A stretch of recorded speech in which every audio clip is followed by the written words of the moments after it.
The first text I saw was from a contact saved as Mark Work. I still think about you sometimes. Is that crazy?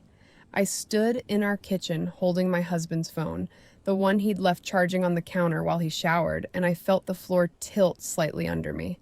Mark wasn't a coworker. Mark was Sarah's old nickname for him. From college, before me, before any of this. I scrolled up. 3 weeks of messages. Memories dressed up as nostalgia. Remember when, turning into I miss. 14 years of marriage, and I had genuinely believed we were one of the good ones. We'd met at 26, married at 28. People used to tell us we made it look easy. The way we still held hands at dinner, the inside jokes, the way he remembered my coffee order even on his worst days. I wasn't naive. I knew marriages took work. I just thought we were doing the work. I didn't confront him that night. I told myself I needed proof, but really, I think I needed time to grieve the version of my marriage that existed before I picked up that phone. So I watched.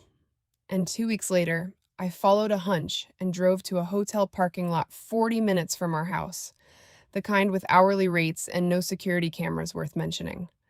I saw them through a gap in the curtains. I won't describe what I saw. I'll just say it was enough. Enough to know. Enough to end any doubt, enough to break something in me that I don't think fully healed even now. What happened next is the part I still can't talk about without my hands shaking a little. I confronted them. Sarah said something to me. I don't even remember the words anymore, just the tone, cruel and dismissive, like I was the intruder in my own marriage. Things got physical between us. Fast and ugly, the kind of moment that exists in fragments afterward, not a clear timeline. I'm not going to walk through it. It was tense, it was frightening, and it was over almost as quickly as it started. What I will tell you is what my husband did during those seconds that felt like hours. He stepped between us and he put himself in front of her, not me. He grabbed my arm to pull me back while he said her name like she was the one who needed protecting. That's the moment I actually lost my marriage. Not the texts, not the hotel room. That moment when he had to choose, and he chose her. I left without another word. I sat in my car in that parking lot for almost an hour before I could make my hands work the steering wheel. For a few days, he tried to explain it away. He said he panicked, that he wasn't choosing sides, that he was just trying to keep things from escalating.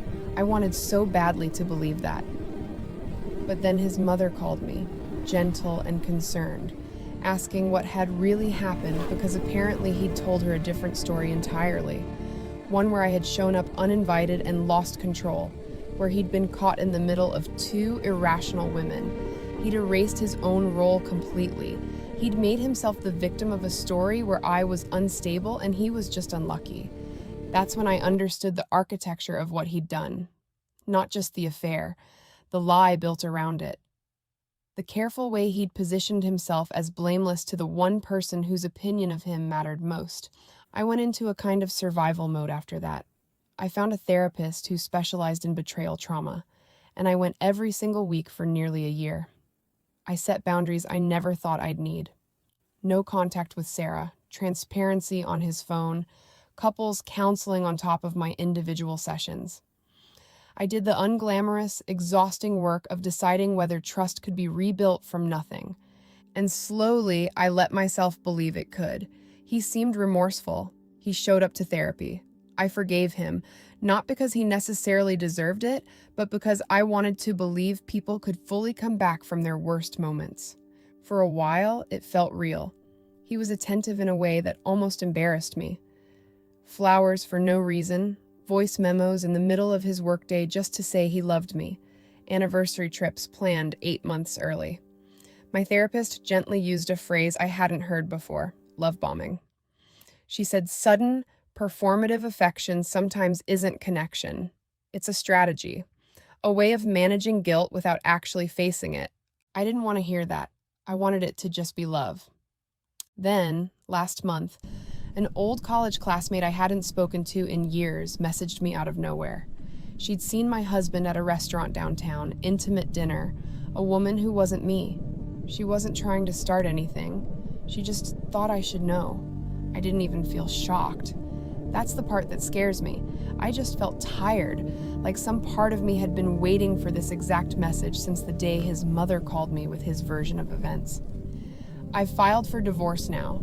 I'm still in therapy, still working through what it means to grieve a marriage you spent years trying to save. Some days I feel certain. Other days I wonder if I gave up on something repairable, if there was a version of this where staying was the braver choice. I don't have a clean answer. I just know that the moment I needed him most, he chose someone else. And some betrayals you can survive, but you never quite forget the shape of them.